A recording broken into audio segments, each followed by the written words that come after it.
प्रिय दोस्तों, हम आप सबका मुक्तिदाता यीशु के नाम में हार्दिक अभिनंदन करते हैं। इस समय आप सत्यवचन कार्यक्रम देख रहे हैं और हम इस कार्यक्रम में परमेश्वर के कार्य और उसके उद्देश्यों को बाइबल से सिलसिलेवार अध्ययन करके देख रहे हैं कि हम अपने जीवित होने के उद्देश्य को जान सकें। आपका और मेरा जीवन किस कारण से इस पृथ्वी पर है उसे जान सकें। परमेश्वर ने प्रत्येक मनुष्य को एक उद्देश्य के साथ बनाया है। बाइबल के भजन संहिता नामक पुस्तक में भजनकार इस बात को कहता है, मैं भयंकर और अद्भुत रीति से रचा गया हूं, तेरे काम तो आश्चर्य के हैं, मैं इसे भली भांति जानता हूं। मित्रों, क्या आप इस बात को जानते और समझते हैं कि परमेश्वर ने आपको कितनी अद्भुत रीति से रचा है? आपको परमेश्वर ने संसार के हर एक जन से अलग बनाया है। आप उसकी दृष्टि में अनमोल हैं। हर एक व्यक्तिगत मनुष्य अनमोल है। यदि आप परमेश्वर के इस अद्भुत कार्य का प्रमाण चाहते हैं तो यह एक सबूत है कि आपकी छोटी उंगली का एक निशान संसार के अरबों खरबों लोगों से मेल नहीं खाता है। इसका मतलब परमेश्वर ने आपको बिल्कुल अलग, भिन्न, अलहदा बनाया है। ये एक सत्य है जो आपके सन्मुख है। लेकिन क्या आप जानते हैं कि उसने आपके लिए सिर्फ यह ही नहीं किया है, लेकिन इससे भी महान कार्य आपके लिए किया है। बाइबल बताती है कि सबने पाप किया है और परमेश्वर की महिमा से रहित हैं, अर्थात उसने हमें बनाया है। ये बिल्कुल सच है। लेकिन यह भी सच है कि हमने पाप किया है और पाप की मजदूरी मृत्यु है, अर्थात हमारे बनाने वाले परमेश्वर से अलगाव। मृत्यु का अर्थ है परमेश्वर से अलगाव, क्योंकि परमेश्वर पवित्र है और हम पापी। इन दोनों का कोई मेल नहीं हो सकता। लेकिन परमेश्वर हमें अपनी धार्मिकता प्रदान करना चाहते हैं। यदि हम उसकी धार्मिकता को धारण कर लेंगे तो हम उसकी महिमा को देखने पाएंगे। यदि हमारे पापों को मिटा दिया जाए तो हम परमेश्वर के साथ स्वर्ग में उसके साथ मेल कर सकते हैं। इसे साकार बनाने के लिए या इसे साकार करने के लिए परमेश्वर यीशु के रूप में इस पृथ्वी पर आए और पाप रहित होने पर भी क्रूस की मृत्यु को आपके लिए, मेरे लिए उसने सहा। यूहन्ना की पुस्तक में हम इसी बात का बारीकी से अध्ययन कर रहे हैं ताकि हम उसकी धार्मिकता को विश्वास के साथ अपने जीवन में धारण कर सकें, ग्रहण कर सकें, जो हमें परमेश्वर के पास ले जा सकता है। आज के अध्ययन में हम यीशु के पाप रहित होने के संबंध में अध्ययन करेंगे और देखेंगे कि पाप रहित होना कैसा होता है। हमारे लिए धार्मिकता के मार्ग को कैसे प्रभु यीशु ने प्रशस्त किया। आइए परमेश्वर के इन योजनाओं को हमारे लिए जो उसने बनाई है हम जानने का प्रयास करेंगे। अब हम देखेंगे पिलातुस के समक्ष अभियोग। यूहन्ना रचित सुसमाचार 18 अध्याय उसके 28 पद में लिखा है, तब वे यीशु को कैफा के पास से किले को ले गए और भोर का समय था, परंतु वे आप किले के भीतर नहीं गए ताकि अशुद्ध ना हो, परंतु फसह खा सकें। यह बड़ा ही रोचक नाटक है। धर्म और यीशु आमने सामने खड़े हैं। यीशु फसह को पूरा करने जा रहा है, परंतु न्यायालय में उपस्थित होना नहीं चाहते क्योंकि वे फसह के लिए अशुद्ध हो जाएंगे।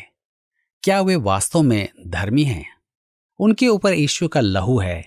यीशु तो फसह की पूर्ति था। यहां हमें अपना मन खोलना है। क्या आप केवल धर्मी हैं या प्रभु यीशु से भी जुड़े हैं? यहां पिलातुस का दृश्य देखिए। वह बाहर जाता है, भीतर आता है और फिर बाहर जाता है, भीतर आता है। आइए देखें अब आगे क्या होता है। तब पिलातुस उनके पास बाहर निकल आया, पद 29 में। तब पिलातुस फिर किले के भीतर गया, पद 33 में। यह कहकर वह फिर यहूदियों के पास निकल आया, पद 38 में। इस पर पिलातुस ने यीशु को कोड़े लगवाए, पद 19 के 1 में। पिलातुस ने फिर बाहर निकलकर लोगों से कहा, पद 4 में, और फिर किले के भीतर गया, पद 9 में। ये बातें सुनकर पिलातुस यीशु को बाहर लाया, पद 13। पिलातुस को यरूशलेम में रहना अच्छा नहीं लगता था। वह कैसरिया में रहता था, परंतु पर्व के समय वह यरूशलेम में व्यवस्था बनाए रखने का उत्तरदायी था, क्योंकि वहां संपूर्ण विश्वास से यहूदी तीर्थयात्री आते थे। पिलातुस रोम की ओर से नियुक्त वहां का राज्यपाल था। आइए पढ़ें यूहन्ना 18 उसके 29 से 32 पद। तब पिलातुस उनके पास बाहर निकल आया और कहा, तुम इस मनुष्य पर किस बात का आरोप लगाते हो?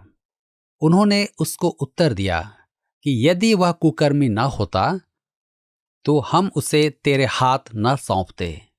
पिलातुस ने उनसे कहा, तुम ही इसे ले जाकर अपनी व्यवस्था के अनुसार उसका न्याय करो। यहूदियों ने उससे कहा, हमें अधिकार नहीं कि किसी का प्राण लें। यह इसलिए हुआ कि यीशु की वह बात पूरी हो जो उसने यह संकेत देते हुए कही थी कि उसकी मृत्यु कैसी होगी।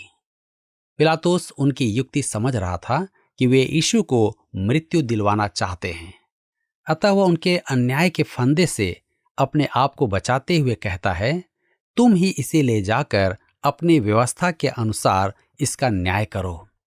ये वही लोग हैं जो यूहन्ना रचित सुसमाचार 8 अध्याय उसके 33 पद में बड़े गौरव से कह रहे थे, हम तो अब्राहम के वंश से हैं और कभी किसी के दास नहीं हुए। वे रोम के दास थे और यीशु की मृत्यु की याचना कर रहे थे। यीशु ने महीनों पूर्व भविष्यवाणी की थी कि यहूदी शासक उसे अन्य जाति के हाथ सौंप देंगे। यहूदी व्यवस्था के अनुसार मृत्यु दंड पथराव करना होता था। भजन संहिता 22 में यीशु के क्रूसीकरण की भविष्यवाणी है, वे मेरे हाथ और मेरे पैर छेदते हैं। यह क्रूसीकरण है।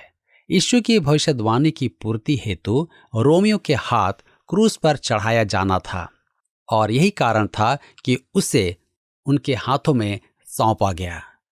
आइए हम आगे पढ़ें यूहन्ना रचित सुसमाचार 18 अध्याय उसके 33 से 35 पद।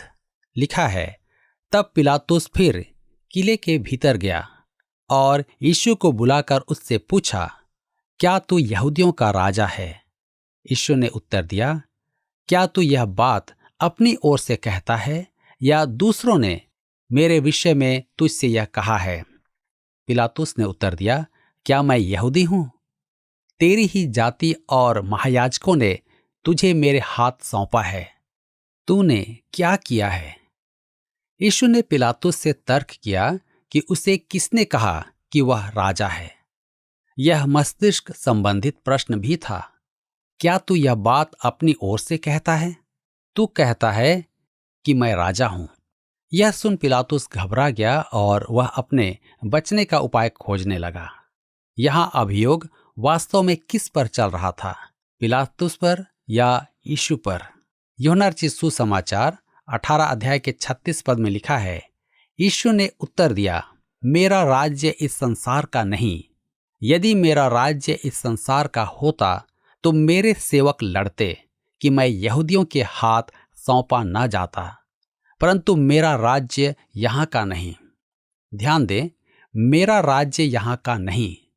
मूल भाषा यूनानी में जो संबंध सूचक अवयव लगाया है उसका हिंदी रूपांतर है के बाहर, अर्थात यीशु ने कहा मेरा राज्य बाहर का है, परंतु उसने यह भी नहीं कहा कि उसका राज्य इस पृथ्वी पर कभी नहीं आएगा।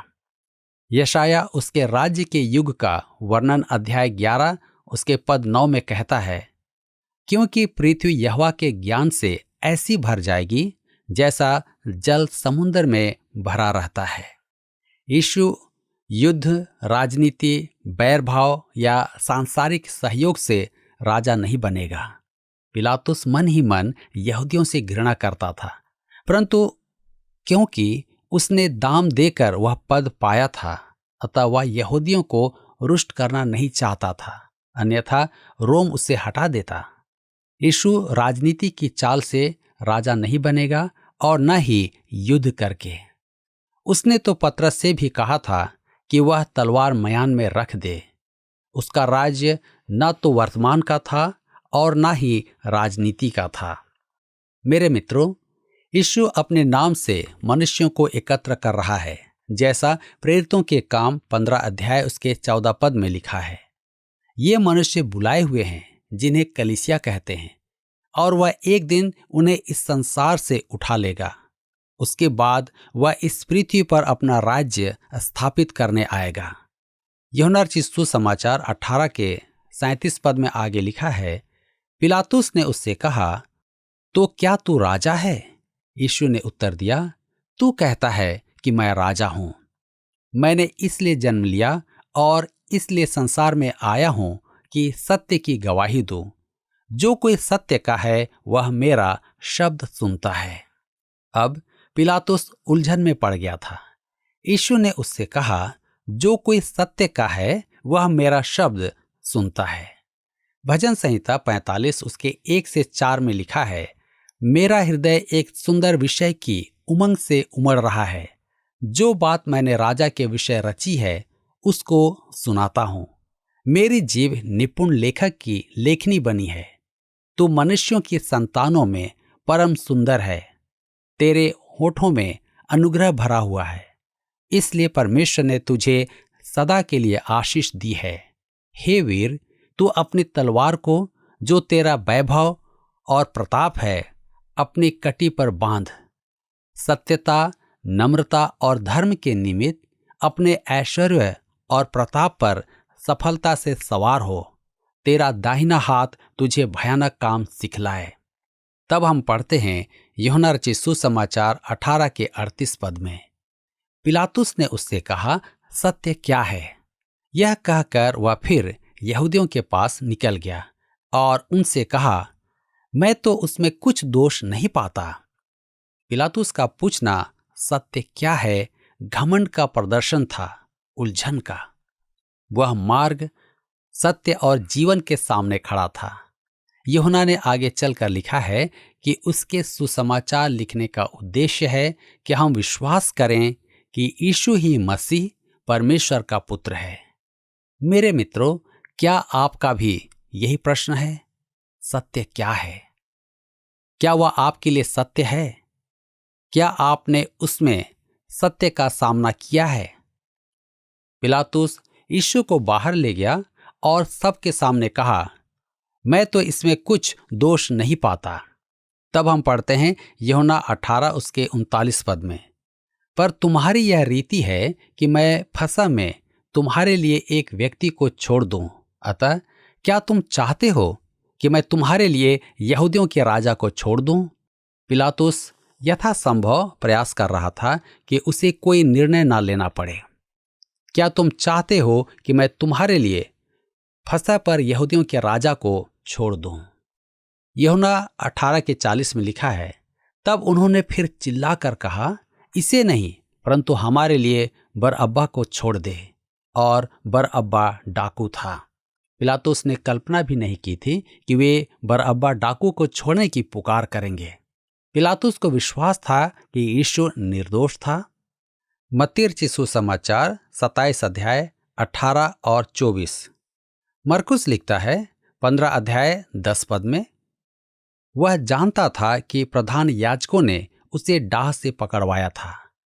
लूका लिखता है 23 के 20 में, पिलातुस ने यीशु को छोड़ने की इच्छा से लोगों को फिर समझाया। पद 22, मैंने उसमें मृत्यु दंड के योग्य कोई बात नहीं पाई।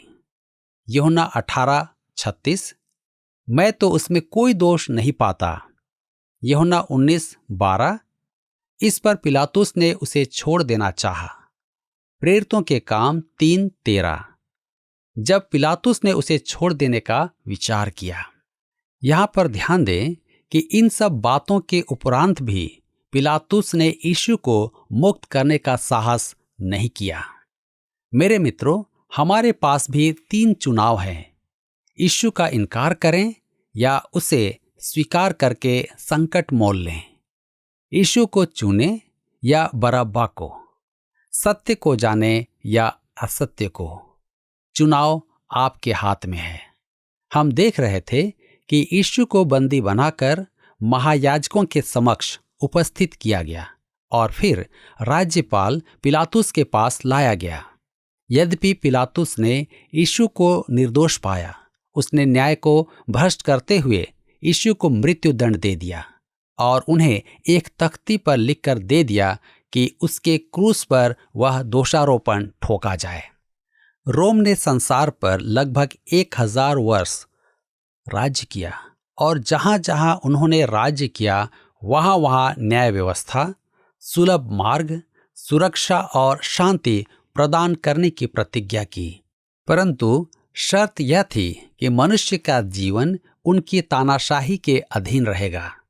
उनके न्यायालयों में दोषी को दंड दिया जाता था तो निर्दोष को निष्पक्ष न्याय मिलता था।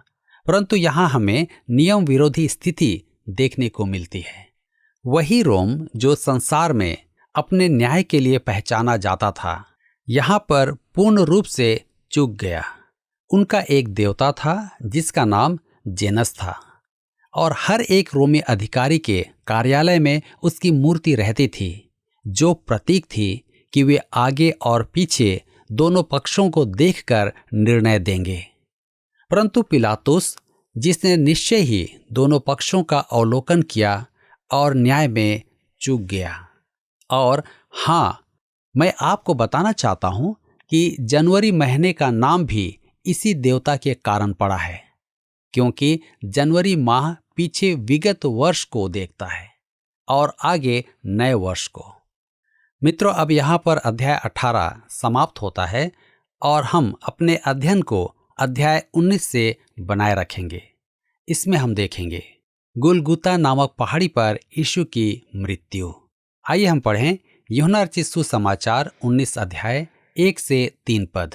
लिखा है, इस पर पिलातुस ने यीशु को कोड़े लगवाए। सिपाहियों ने कांटों का मुकुट गूंथ कर उसके सिर पर रखा और उसे बैजनी वस्त्र पहनाया और उसके पास आकर कहने लगे, हे यहूदियों के राजा प्रणाम, और उसे थप्पड़ भी मारे।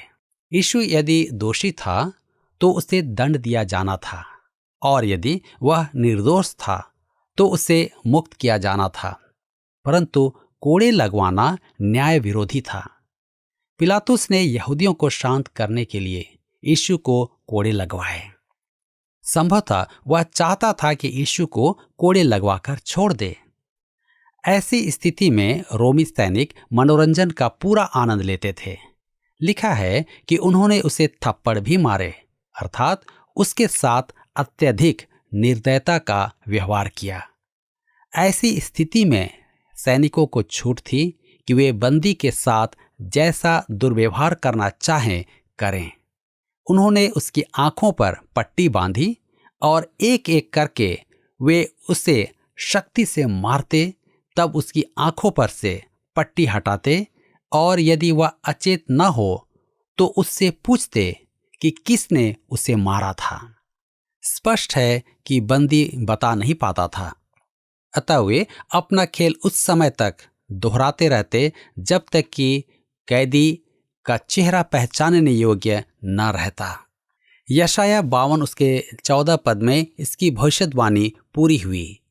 लिखा है, जैसे बहुत से लोग उसे देखकर चकित हुए, क्योंकि उसका रूप यहां तक बिगड़ा हुआ था कि मनुष्य का सा न जान पड़ता था और उसकी सुंदरता भी आदमियों की सी न रह गई थी। हम यूहन्ना 19 उसके 4 और 5 पद में आगे पढ़ते हैं। तब पिलातुस ने फिर बाहर निकलकर लोगों से कहा, देखो, मैं उसे तुम्हारे पास फिर बाहर लाता हूं, ताकि तुम जानो कि मैं उसमें कुछ भी दोष नहीं पाता। तब यीशु कांटों का मुकुट और बैंजनी वस्त्र पहने हुए बाहर निकला और पिलातुस ने उनसे कहा, देखो यह पुरुष, देखो यह पुरुष। नहीं, पिलातुस गलत था। वह मात्र पुरुष ही नहीं, कहीं अधिक था। वह परमेश्वर का पुत्र, संसार का उद्धार करता था। यूहन्ना ने अपना सुसमाचार इसलिए लिखा कि आप विश्वास करें कि यीशु ही मसीह परमेश्वर का पुत्र और उसमें विश्वास करने के द्वारा आप अनंत जीवन पाएं। यूहन्ना 19 अध्याय के 6 पद में लिखा है, जब प्रधान याजकों और प्यादों ने उसे देखा तो चिल्लाकर कहा, उसे क्रूस पर चढ़ा, क्रूस पर। पिलातुस ने उनसे कहा, तुम ही उसे लेकर क्रूस पर चढ़ाओ, क्योंकि मैं उसमें कोई दोष नहीं पाता। यहाँ संभवतः इस समय पिलातुस ने पानी का पात्र मंगवाकर अपने हाथ धोए। पानी उसके हाथ धो सकता था, परंतु उसके विवेक से दोष को नहीं धो सकता था। कलीसिया का प्राचीन विश्वास वचन कहता है, पेंतुस पिलातुस के राज्य में दुख उठाया। यूहन्ना रचित सुसमाचार 19 अध्याय उसके 7 से 9 पद में आगे हम पढ़ते हैं, यहूदियों ने उसको उत्तर दिया, हमारी भी व्यवस्था है और उस व्यवस्था के अनुसार वह मारे जाने के योग्य है, क्योंकि उसने अपने आप को परमेश्वर का पुत्र बनाया। जब पिलातुस ने यह बात सुनी तो और भी डर गया और फिर किले के भीतर गया और यीशु से कहा, तू कहाँ का है? परंतु यीशु ने उसे कुछ भी उत्तर ना दिया। पिलातुस को संतोष नहीं हुआ, अतः वह उससे प्रश्न करने उसे भीतर ले गया। आगे हम पढ़ते हैं यूहन्ना 19 उसके 10 और 11 पद में, इस पर पिलातुस ने उससे कहा, मुझसे क्यों नहीं बोलता? क्या तू नहीं जानता कि तुझे छोड़ देने का अधिकार मुझे है और तुझे क्रूस पर चढ़ाने का भी मुझे अधिकार है? यीशु ने उत्तर दिया, यदि तुझे ऊपर से न दिया जाता तो तेरा मुझ पर कुछ अधिकार न होता। इसलिए जिसने मुझे तेरे हाथ पकड़वाया है उसका पाप अधिक है। मित्रों, पाप और पाप के दंड अलग अलग हैं। जिन्होंने यीशु को पिलातुस के समक्ष प्रस्तुत किया, उनका पाप पिलातुस से बड़ा था, क्योंकि वे पिलातुस से अधिक ज्योति में थे। परंतु इसका अर्थ यह नहीं कि पिलातुस का इसमें कोई दोष नहीं, वह भी अपराधी ही था। यूहन्ना 19 के 12 में हम पढ़ते हैं, इस पर पिलातुस ने उसे छोड़ देना चाहा, परंतु यहूदियों ने चिल्ला चिल्ला कर कहा, यदि तू इसको छोड़ देगा तो तेरी भक्ति कैसर की ओर नहीं। जो कोई अपने आप को राजा बनाता है वह कैसर का सामना करता है। पिलातुस ने उसे मुक्त करना चाहा, क्योंकि वह उसमें विश्वास करता था, नहीं केवल इसलिए कि उसने यीशु में कोई दोष नहीं पाया। यीशु राजनेताओं की खींचतान में फंस गया था। यदि पिलातुस यीशु को छोड़ देता तो यहूदी अगुए सरकार से उसके अन्याय की शिकायत करते और उसकी कुर्सी को भय उत्पन्न हो जाता। पिलातुस यह नहीं चाहता था। पद प्रतिष्ठा की लालसा परमेश्वर और न्याय को अनदेखा कर देती है, जैसा कि आज भी हम लोगों के जीवन में देखते हैं। यूहन्ना 19 उसके 13 पद में लिखा है, ये बातें सुनकर पिलातुस यीशु को बाहर लाया और उस जगह एक चबूतरा था जो इब्रानी में गब्बता कहलाता है, और न्याय आसन पर बैठा। गब्बता एक चबूतरा होता था जहां बैठकर रोमी सम्राट न्याय करता था। यह चबूतरा चलायमान भी होता था, जो रोमी सम्राट के साथ साथ चलता था। जहां भी इसकी आवश्यकता होती इसका उपयोग किया जाता था। दोस्तों, यीशु ने कहा कि मैंने इसलिए जन्म लिया और इसलिए संसार में आया हूं कि सत्य की गवाही दूं। जो कोई सत्य का है वह मेरा शब्द सुनता है। यह हम सब के लिए एक स्पष्ट बुलाहट है। सत्य को इससे हटकर नहीं जाना जा सकता है। पिलातुस इस यीशु के अपराध को जानने का पूरा प्रयास कर रहा था, लेकिन उसमें उसने कोई दोष नहीं पाया। लेकिन वह सत्य की गवाही देने आया था और वही सत्य है, अर्थात प्रभु यीशु सत्य है। और यीशु हमसे कहते हैं कि जो कोई सत्य का है वह उसका शब्द सुनेगा। आप सत्य के पक्ष में हैं या असत्य के पक्ष में? पिलातुस ने भरपूर कोशिश किया कि यीशु को छोड़ दे किसी रीति से, क्योंकि उसने उसमें कोई दोष नहीं पाया। इसलिए उसने यहूदियों के सामने उनकी रीति के अनुसार एक विकल्प रखा, क्योंकि फसह के समय किसी एक अपराधी को छोड़ा जाता था और ऐसा चलन था।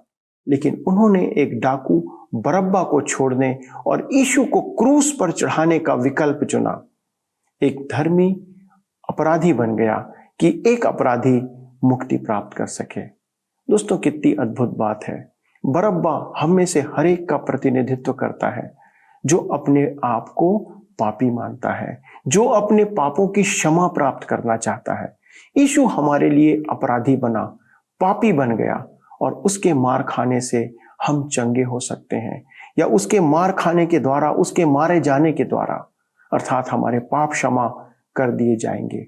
यदि आप इस बात पर पूरा विश्वास करते हैं और उसके शब्द सुनकर उसको प्रत्युत्तर दे रहे हैं, तो यीशु की धार्मिकता परमेश्वर आपको देकर अपनी संतान होने का अधिकार आपको आज देना चाहते हैं। क्या आप उसे सुनकर उसे स्वीकार करेंगे? यदि हाँ, तो हम आपके लिए प्रार्थना करना चाहते हैं। आइए हम प्रभु के सामने अपने पापों के लिए उसे प्रार्थना करें। हमारे स्वर्गीय पिता, हम इस बात के लिए आज शर्मिंदा है प्रभु, जब हम इस बात को सुनते हैं कि जैसे उस भीड़ ने कहा कि हमारे लिए बरअब्बा को छोड़ दो। पिता, हमने बहुत सी बार प्रभु यीशु को क्रूस पर चढ़ाने का चुनाव किया और पाप का चुनाव करके प्रभु हमने अपराध को, पाप को और गलत काम को अपने जीवन में अपनाया। प्रभु, आज हम उस बात को सोचकर, विचार कर खेदित होते हैं। जितने भी हमारे दर्शक प्रभु इन वचनों के द्वारा आज खेदित होते हैं, पिता आप उनके हृदय में कार्य करें, उनके उस पश्चातापी हृदय को ग्रहण करें प्रभु, कि वे यदि आपके पास टूटे हुए मन से आते हैं तो प्रभु अपने वचन के अनुसार उन्हें ग्रहण करें। जैसे आप कहते हैं कि टूटा हुआ मन परमेश्वर के योग्य बलिदान है। अनुग्रह करें पिता कि हमारे ये सारे दर्शक आपके सन्मुख, आपके समीपी में आने पाए और आपके साथ चलते रहें। अपनी प्रार्थना को आपके सन्मुख रखते हुए हम सब बड़ी दीनता से, पश्चाताप के साथ अपने मनों को आपके सन्मुख रखते हैं और इस विनती को प्रभु यीशु ख्रीष्ट के नाम से मांगते हैं। आमीन।